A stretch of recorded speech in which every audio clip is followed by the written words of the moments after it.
السلام عليكم ورحمة الله وبركاته. الحمد لله رب العالمين، وصل اللهم وسلم وبارك على نبينا محمد وعلى آله وصحبه وسلم. وبعده، من أعظم نعم الله سبحانه وتعالى على عباده المطر. والمطر على أنواع: غيث يغاث به العباد وتغاث به البلاد، فينزل على العباد فيغيث به قلوبهم وزروعهم ويملأ بالخير بيوتهم، وقد يكون عذابا. ولذا قال ربنا: وينزل عليكم من السماء ماء ليطهركم به. فمن أعظم نعم الله سبحانه وتعالى على العباد هذا المطر، وقد يكون عذابا، كما كان عذابا على قوم نوح، فدعا ربه أني مغلوب فانتصر، ففتحنا أبواب السماء بماء منهمر غرقوا. الله سبحانه وتعالى يصور لك في كتابه هذه الأمطار وهذه السيول، قال: وهي تجري بهم في موج كالجبال فغرقوا جميعا.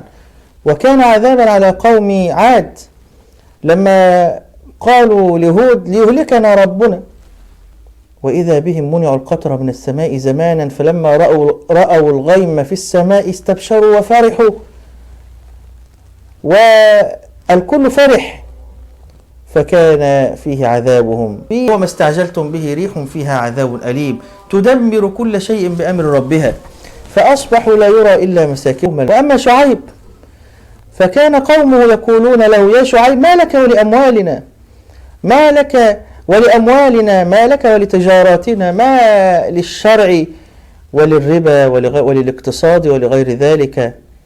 أصلاتك تأمرك أن نترك ما يعبد آباؤنا أو أن نفعل في أموالنا ما نشاء؟ إنك لأنت الحليم الرشيد. يستهزئون به فمنعوا القطر، كيف تنهانا؟ فأمسك الله عليهم القطر زمانا حتى احتاجوا إلى الماء، فأخذهم عذاب يوم الظلة.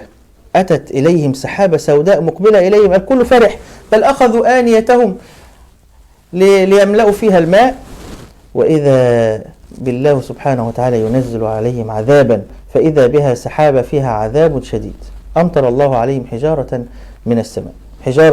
من السماء. وقوم لوط امطروا مطر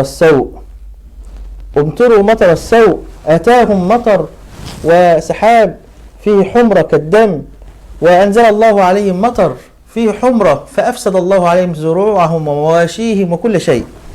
الشاهد أن هذا المطر الذي ينزل من السماء بأمر الله سبحانه وتعالى لا يعلم متى ينزل إلا الله، ولا يعلم الكمية ولا المقدار إلا الله سبحانه وتعالى، وهو الذي ينزل الغيث من بعد ما قنطوا وينشر رحمته.